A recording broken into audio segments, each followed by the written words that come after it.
لا يسمعون فيها لغوا ولا تأثيما إلا قيلا سلاما سلاما. لله رب العالمين، والصلاة والسلام على أشرف الأنبياء والمرسلين محمد بن عبد الله وعلى آله وصحبه أجمعين، وبعد. Chers fidèles, avec la grâce d'Allah subhanahu wa ta'ala, nous vivons ces moments solennels en islam. Ces nuits, les 10 dernières nuits du mois de Ramadan, notre prophète, le bien-aimé Mohammed bin Abdullah sallallahu alayhi wa sallam, nous a indiqué et il nous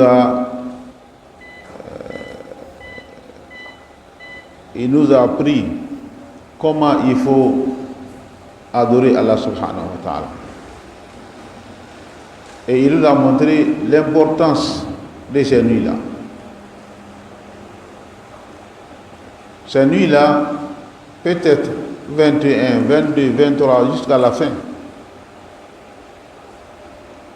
Mais beaucoup d'hommes sont focalisés sur la 27e nuit. C'est pas aussi mal. C'est un avis qui est beaucoup favorable.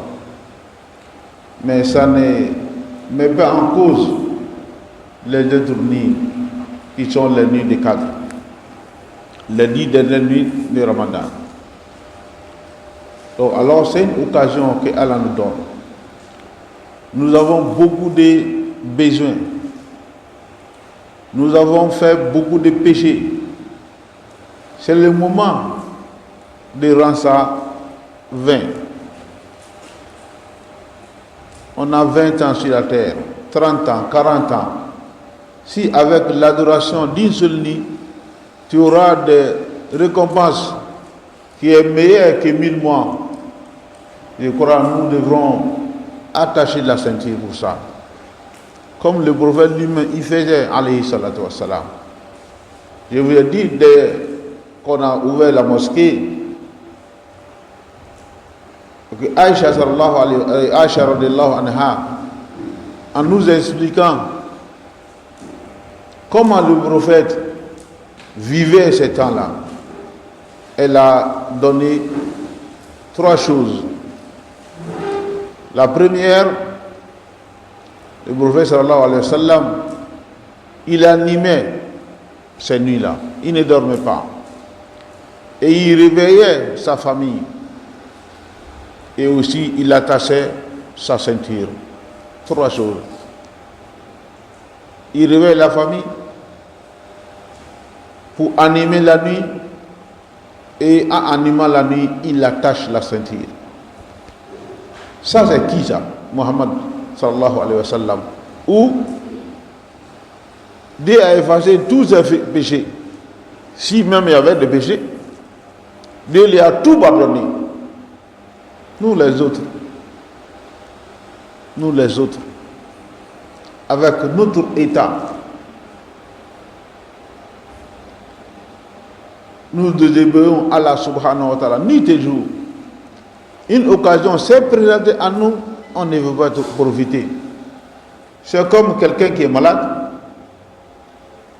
un médecin de passage le voit,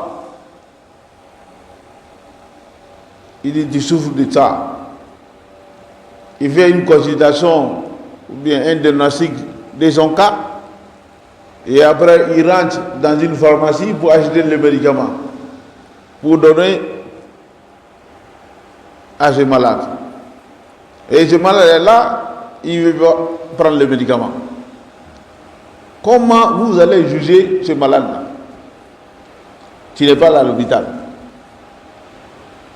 Un médecin t'a fait une consultation gratuite. Et il a prescrit les médicaments. Il a même acheté les médicaments pour te donner.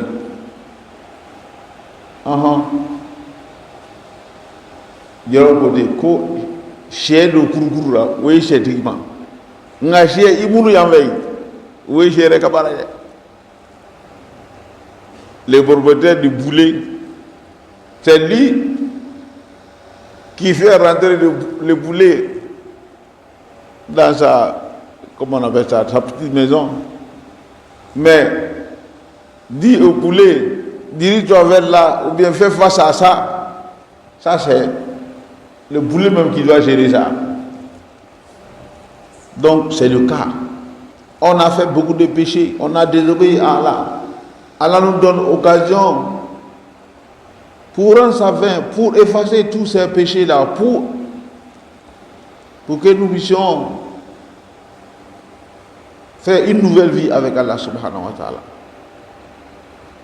Et on n'est pas capable. Vous savez que les communautés qui nous ont précédées, ils vivaient longtemps sur la terre. 1000 ans, une personne.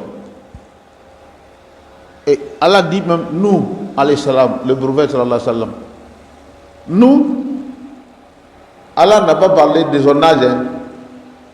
La période que nous a faite dans la prédication, il est en train d'appeler les géants, les appeler sa communauté, dit 950 ans. 950 ans. Ça c'est avant même sa prophétie. Tu vas ajouter après le Toufan, parce que Allah a anéanti, comme on vient d'attendre tout à l'heure sur la Hud. Le temps qu'il a vécu après ça, ce n'est pas compté. Aujourd'hui là, 100 ans, qui a ça? Le prophète sallallahu alayhi wa sallam, sa communauté, nos âges, ça varie entre 70, 60. Il dit, il y a peu qui dépassent cela. C'est là le constat est fait. Donc, comment on peut aller concourir ceux qui ont fait les 2000 ans, les 1000 ans, les 100, les 300, 400 ans, avec les bons actes? C'est pour cela, Allah, par sa miséricorde, il nous a donné des moments. Tu fais un petit geste, tu as une grande récompense. Et mais ces petits gestes, nous sommes incapables de le faire. Chers fidèles, faisons beaucoup attention. La vie est fragile. Ce qu'on a comme âme ne nous appartient pas. Ça appartient à Allah subhanahu wa ta'ala. Et Allah te rappelle à lui comment, à quel moment qu'il veut subhanahu wa ta'ala. Nul ne sait quel moment Allah va te taper vers lui. Il faut faire beaucoup attention. Je crois que ton père, ta mère, ton frère, ton ami est décédé. Et jusque-là, tu t'es pas saisi. On est dans le mois de Ramadan. Toi, musulman, jusque-là, aujourd'hui, c'est 27e nuit de Ramadan. Est-ce que tu sens, est-ce que tu vis ce mois de Ramadan? Est-ce qu'il y a un changement dans ton comportement? Est-ce qu'il y a un changement de ton rapport avec Allah subhanahu wa ta'ala? Tu as augmenté de zikr, tu fais plus, tu as lu beaucoup de Coran. Si on vous a demandé depuis au début de faire un programme pendant le mois de Ramadan, toi ton programme là, on a où? Quels sont les actes que tu avais programmés et que tu l'as exécuté? Combien de fois tu as lu le Coran? Combien de vénérables tu as assisté? Combien de pauvres tu as donné la rupture à combien de personnes? Chacun connaît son bilan. il est temps pour qu'on revienne à Allah subhanahu wa ta'ala. Que Allah nous donne la bonne compréhension. Que les actes que nous posons, que ce soit de bons témoignages pour nous, Yawm al-Qiyamah. Que Allah subhanahu wa ta'ala nous assiste dans notre adoration. Que Allah subhanahu wa ta'ala nous assiste dans notre mosquée. Que Allah subhanahu wa ta'ala met fin à cette pandémie pendant ce mois de Ramadan. Allahumma inna nas'aluka bi asma'ika al-husna wa sifatika al-ula an tunhi hadha al-waba fi hadha ash-shahr al-mubarak. Allahumma ij'al hadha ash-shahr al-mubarak tuhratan lana li amradina wa asqamina wa alamina wa jami'i ma nu'anihi fi hadhihi al-hayati ya rabbal alamin. Allahumma أعز الإسلام والمسلمين اللهم يسر أمر المسلمين اللهم فرج هم المسلمين اللهم اقض الدين عن المسلمين اللهم تولنا اللهم كن لنا اللهم لا تسلط علينا بذنوبنا من لا يخافك فينا ويرحمنا برحمتك يا أرحم الراحمين اللهم صل على محمد وعلى آل محمد وسلم. Il y a un homme qui voulait poser. Il a posé 2 questions hier. On lui a dit que le temps était fini. Je ne sais pas s'il est là ou pas. Alors, s'il n'est pas là, on prend 2 questions puisqu'on n'a pas assez de temps. Pour ceux qui prennent le train en marche, ça c'est un moment où on répond aux différentes préoccupations des fidèles. Celui qui a une préoccupation liée à la religion peut poser sa préoccupation et Allah subhanahu wa ta'ala, Inch'Allah, nous aidera à trouver une réponse idoine.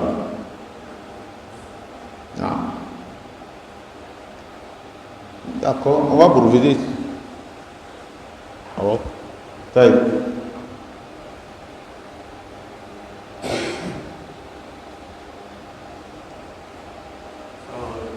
Alaykoum salam.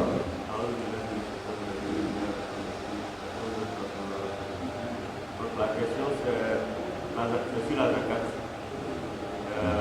Quelqu'un qui fait des affaires, voilà, et il a de l'argent, il a mis cet argent-là, il a investi.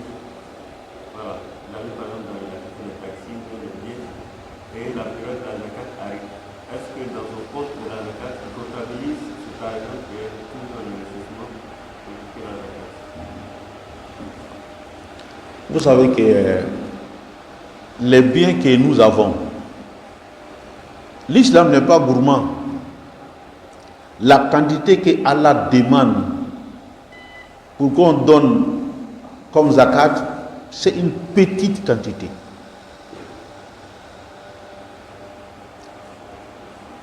Aussi, ce n'est pas tous les biens qui sont exposés à la zakat.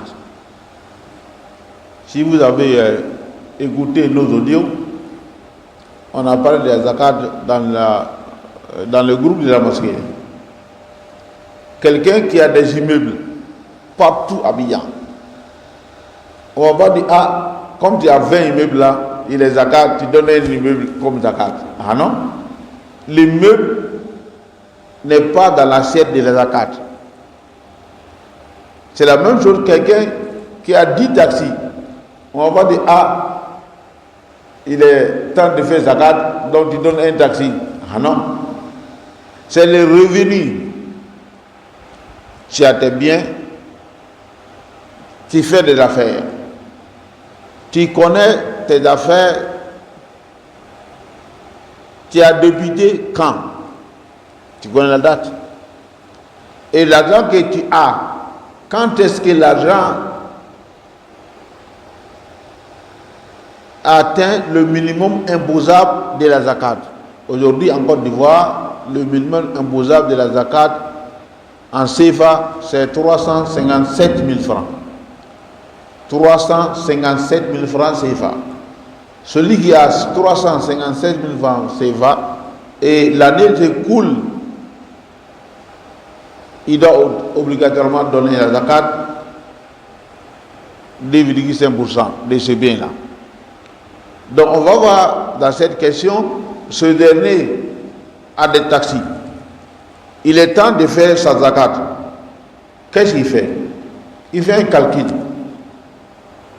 Les biens qui sont avec lui, c'est-à-dire ce que le taxi a fait rentrer, les recettes, après ses dépenses, ce qui même se trouve dans son compte. Et aussi, il est l'homme d'affaires. Il est dans le taxi, il est dans l'immeuble, il est dans ça, il est commerçant. Si le mois de la zakat arrive, il fait le compte de tous ces biens-là.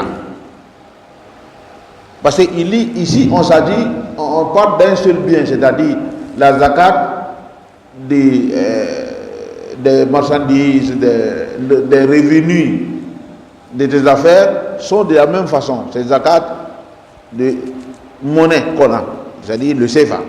Donc tu comptes tout. Et puis, pour te faciliter, tu comptes tout là-dedans. Sans les biens là, ne sont pas inclus. C'est-à-dire, si tu as deux immeubles, tu ne vas pas dire, ah, l'immeuble là, ça m'a coûté 20 millions, donc je compte 20 millions. Oh. Parce que l'immeuble n'est pas un élément de la zakat. Mais c'est le revenu, les loyers que tu as chaque mois et que l'année a coulé la suite. C'est ça qui te donne zakat. Et quand l'année a coulé la suite, il faut faire attention. Il ne faut pas dire, ah, ils ont payé le mois d'avril là, il faut que tu attends avril prochain. Ah, toi, tu t'es déjà imposé un moment dans l'année dans lequel tu donnes chaque fois ta zakat. Tous ces biens que tu gagnes là sont un seul bien. Parce que le capital que tu avais, c'est les fruits de ton capital. Donc on a dit les fruits de capital, c'est-à-dire les bénéfices, on n'attend pas l'année dans ça. Il y a trois choses qui sont inscrites dans le problème d'année. Les récoltes. Le jour que tu fais récolte, tu donnes zakat. Il n'y a pas à faire d'attendre l'année prochaine. Les bénéfices. Exemple, quelqu'un qui, dans le cas qu'on dit là, quelqu'un qui travaille bien, commerçant, il donne un zakat après-demain, ça fait un an, il donne un zakat. Aujourd'hui, il fait une affaire, Masha'Allah, il a 10 millions comme bénéfice dans cette affaire. Et on va dire, ah, 10 millions, ça fait 2 jours, j'ai ça, donc j'attends les prochains. 10 millions là, c'est une suite de ton capital président. Donc tu vas les compter, ils sont inclus dans nos calculs actuels. Donc tu fais le calcul et tu donnes la zakat sur le plan de 2,5%. C'est simple, l'argent que tu as là, le pourcentage là, si tu ne connais pas, tu comptes l'argent et tu divises en 40. Si tu divises ton bien par 40, le résultat c'est la même chose. Tu divises 1 million par 40, ça te donne 25 000 francs. Tu as 1 million, 2,5 de 1 million, c'est même chose 25 000 francs. Vous voyez, celui qui a 1 million, l'islam dit il faut donner 25 000. Ah, tiens, tu revises 25 000 toi qui as 1 million, tu as 1 milliard, on lui donne 25 millions. Il est bon avec quel argument? L'argent qui est là, est-ce que tu es né avec? Il faut comprendre quelque chose. Les gens, on se tape la poitrine pour ne rien. Le bien qu'on a là, c'est pour Allah. Nous sommes des représentants dans ces biens-là.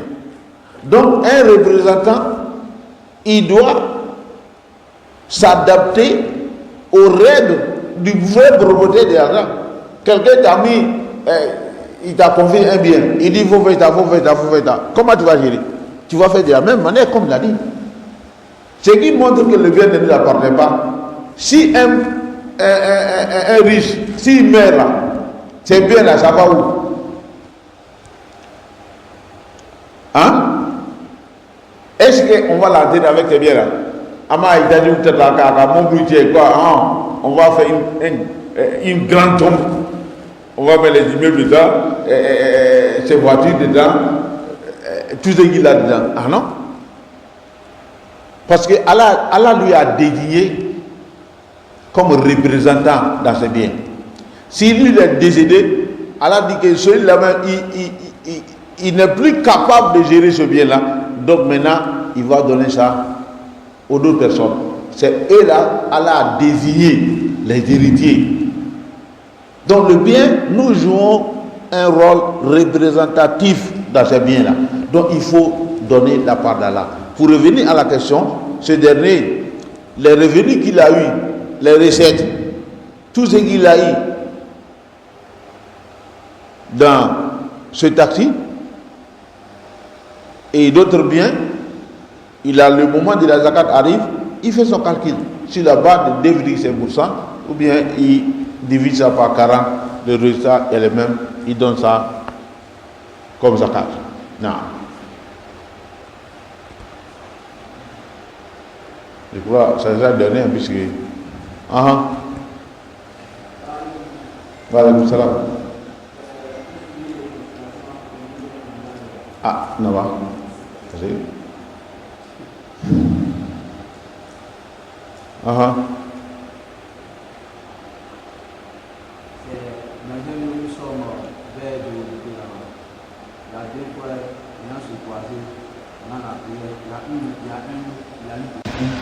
Et l'autre n'a pas de copine. L'autre il est marié. Non, l'autre étant marié, lui c'est quelqu'un qui a l'avance dans la religion. Non, celui qui n'est pas marié, lui le dîne n'est pas tout ça. Mais il a eu un enfant avec cette dernière. Donc celui qui a le dîne, il demande à ce que cette personne vienne lui faire son baptême. Donc cette personne-là, il a vu, il a informé son histoire. Son histoire l'a dit, voilà les sujets, comment il faut préparer ce baptême. Donc ce dernier a décidé de le faire même. Lui qui a eu l'enfant avec la dame, ils ne sont pas mariés, il a commencé à informer les autres personnes. Donc le dernier dit que lui ne veut pas aller à ce baptême, donc il n'a pas assisté. Quand il n'a pas assisté, l'autre se met en colère, il refuse de le saluer même pendant la prière. Quand finissant de prier, quand il le voit, c'est pour que je vais parler, il s'est déplacé, il est parti. Maintenant celui qui est marié, qui doit faire le baptême, qui a refusé de s'y rendre, il est fâché maintenant. Ok, j'ai vu un avis pour sortir 5 qui a dit, si deux musulmans se refusent de se saluer, et après c'est la suite de la 10, on dit si c'est vite pendant un an encore, c'est comme s'il avait versé le sang de ce dernier. Mais je vais savoir si celui qui veut éviter ce problème, avec celui qui se met en tout cas en colère là, qui aura plus d'influence dans la charia comme ça.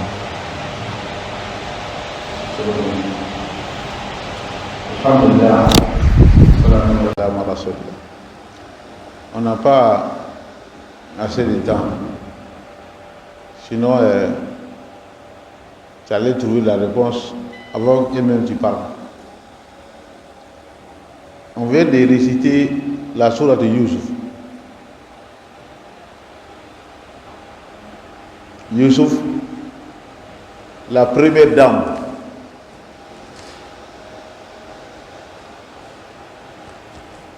dans ce moment, qui tombe amoureuse de Youssouf, qui a tout planifié pour que Youssouf fasse ce qu'on vient d'entendre avec lui, avec elle.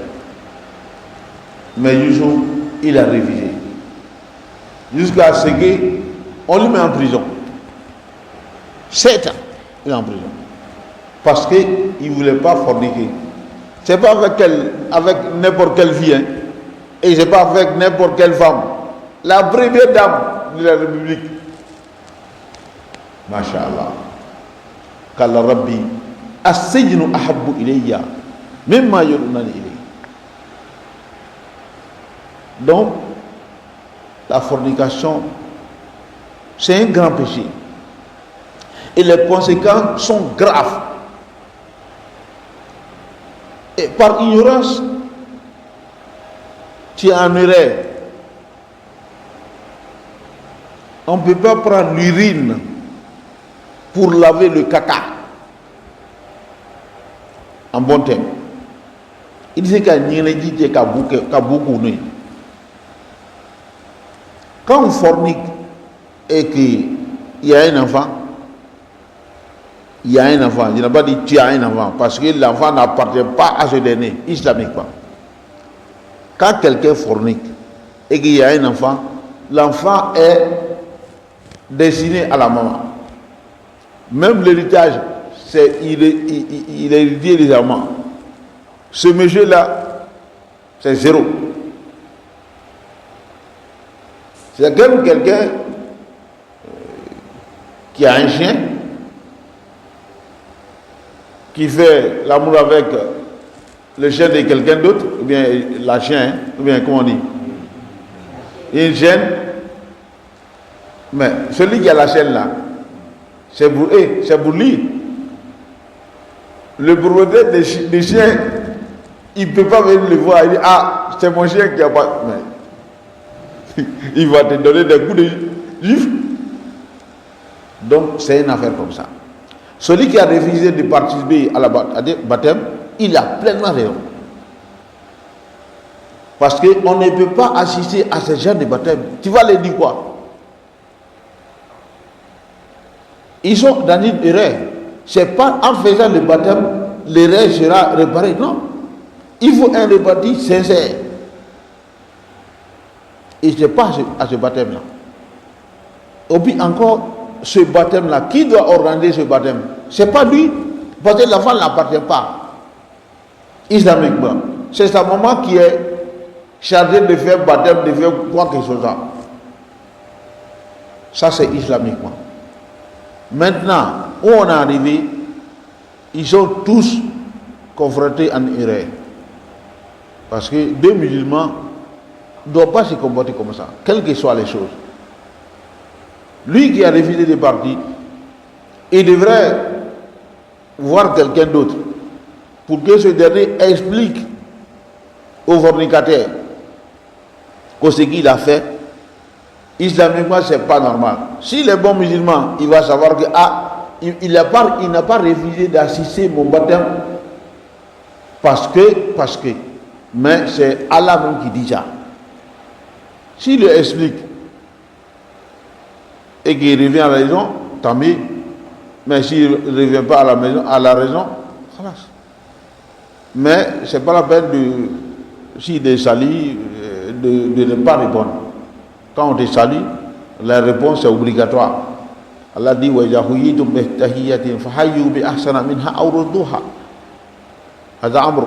si quelqu'un te salue, tu es obligé de saluer là.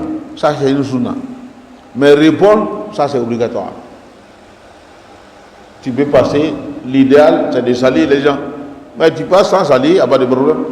Mais quand quelqu'un dit lance la salam, ça c'est obligatoirement, tu dois répondre. هذا هو صلى الله عليه وسلم. نعم. مثلا إذا ما لك بويتو.